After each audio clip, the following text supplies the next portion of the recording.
it doesn't matter what kind of job you do. It doesn't matter who you are, right? You could be out of work, you could be a teacher, you could be a lawyer. And the mistake that people think is that it wouldn't happen to them.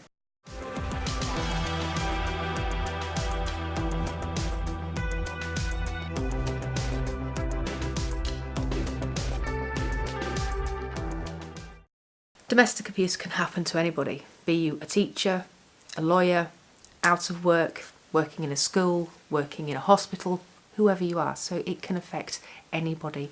And people have friends who are women, daughters, you know, they don't want them to fall into a relationship where domestic abuse is a feature. So people that you care about, that you think are in this kind of relationship, that might be why you're watching these videos as well. And I'm hoping that I can give you some insights into things like why doesn't he, she leave the relationship, for example. It's about creating awareness and going back to being a teacher. So I think that the other thing that I need to show and who I am is I was working as a teacher, science teacher, really enjoyed working with the kids, and now I'm a lawyer, career change in the middle, and then there's this huge dip in the middle. There's this dark place with sex, drugs, rock and roll, and everything else in between. It's a time when I was nearly murdered, and a time that it's a life-changing experience that I had.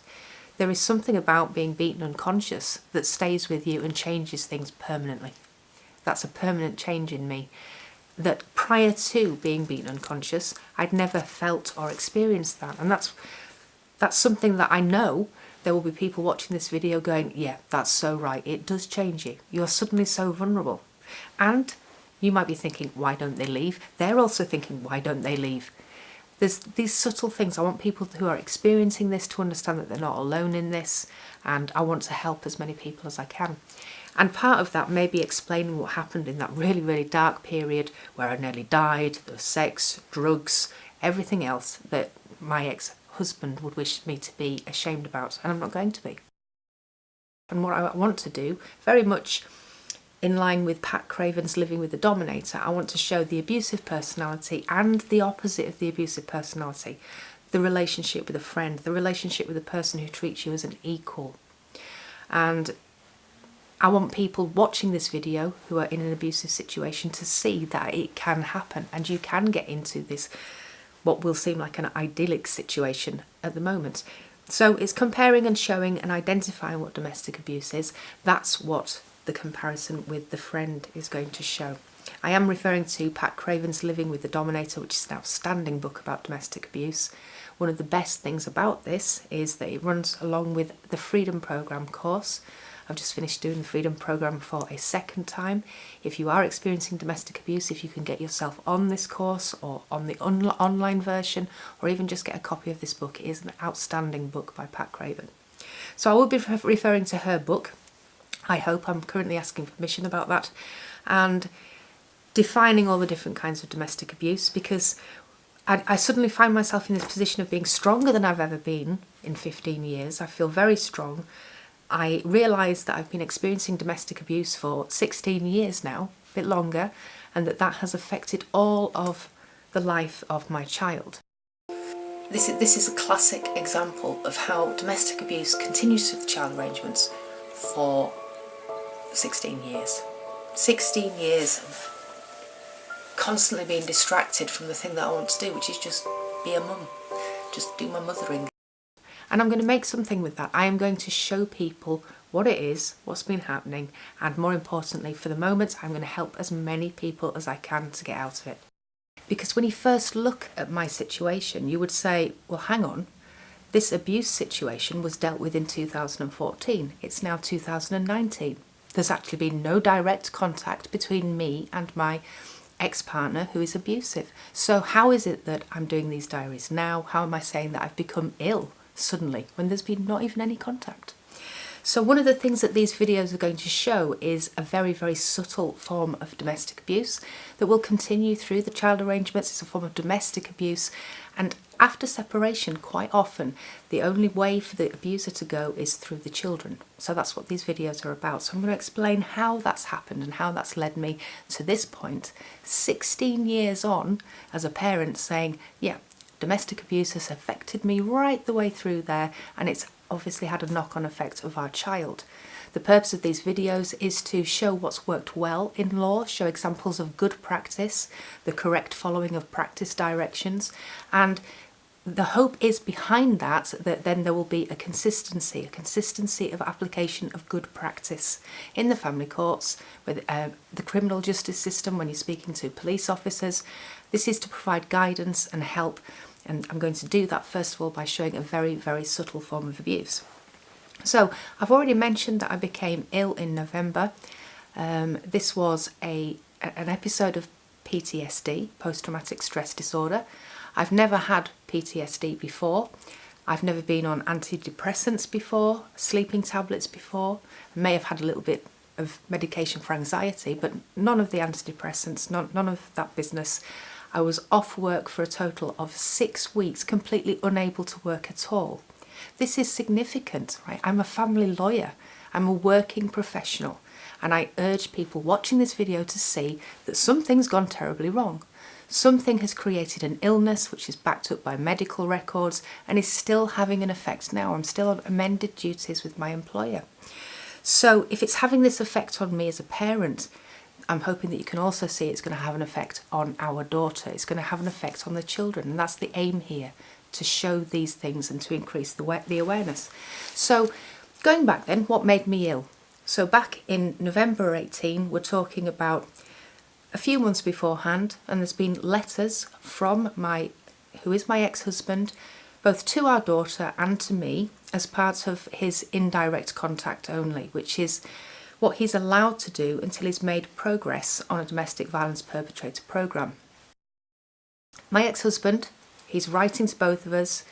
Unfortunately, he's writing to me and he's denying the abuse. The court listened and took your side, as though it was some kind of flip of a coin way back in 2014, and that the courts didn't go through lots of evidence very carefully, which they did do, and this is an example of good practice.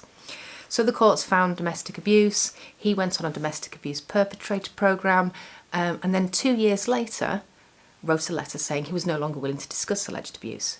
So there is somebody behind me telling me that the abuse never happened. It's all in my head. The problem is when he keeps referring to things having not happened or there not being abuse, this in itself is a form of abuse.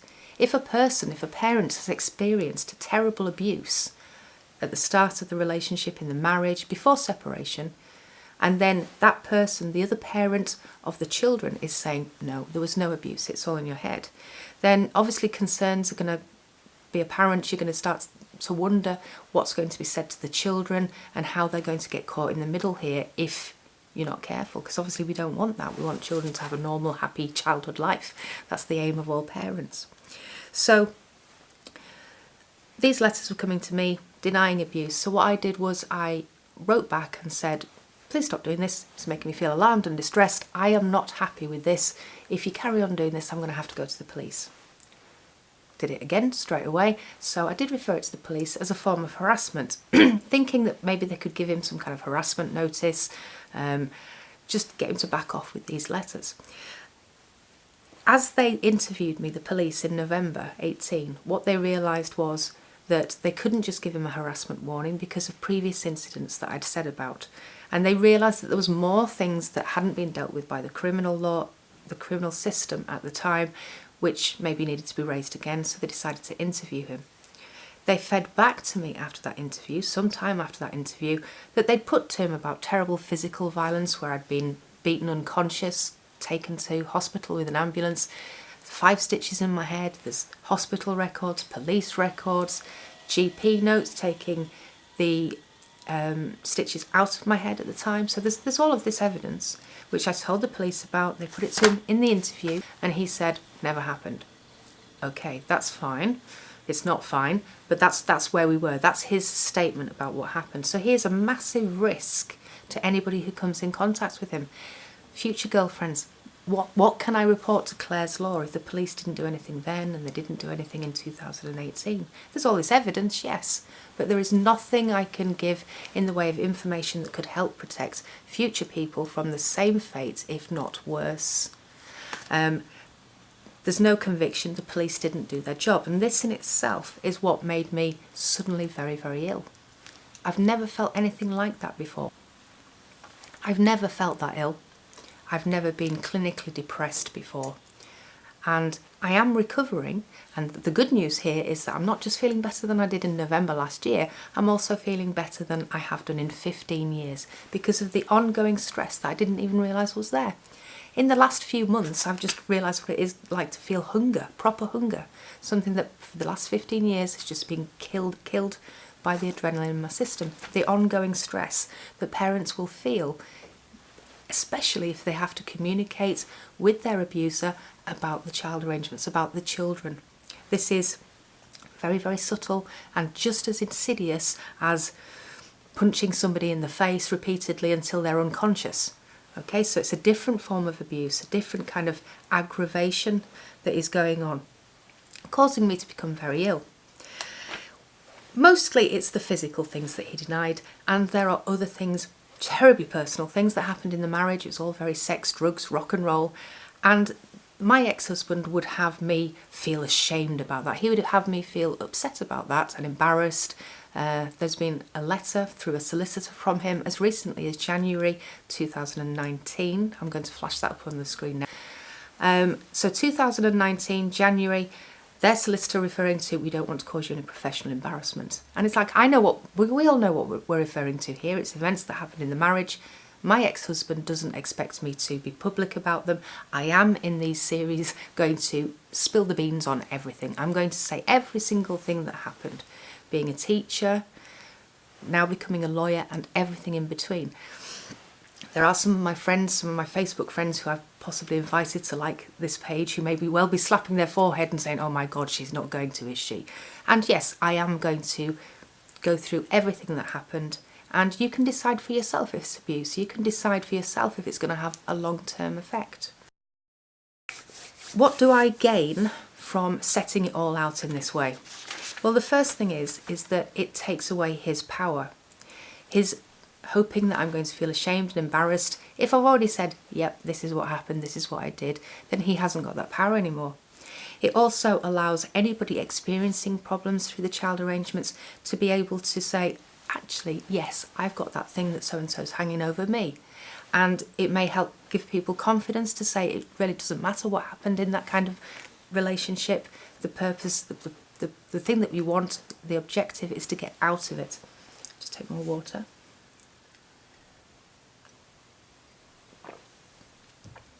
The object is to get out of that relationship and acquire as much legal protection as possible. So if I make these videos, it actually makes me and my daughter physically safer. If I am setting out this abuse that was never picked up by the police in 2002 when I was taken away in an ambulance, to what happened in 2018, and again, the police not really picking this up. If I set all of this out, then I'm happy to take feedback. I'm looking forward to getting feedback saying, yeah, that's abusive. Or if you think not, then say, no, I don't think that's abusive, and say why. I am confident that we can just put it out there, and the main aim in these videos is to prevent and increase awareness so that society gets less tolerant of this kind of behaviour, wanting somebody else to be ashamed of things that they did in the past, and how that's a part of the bigger picture of ongoing abuse. So that's how I became ill.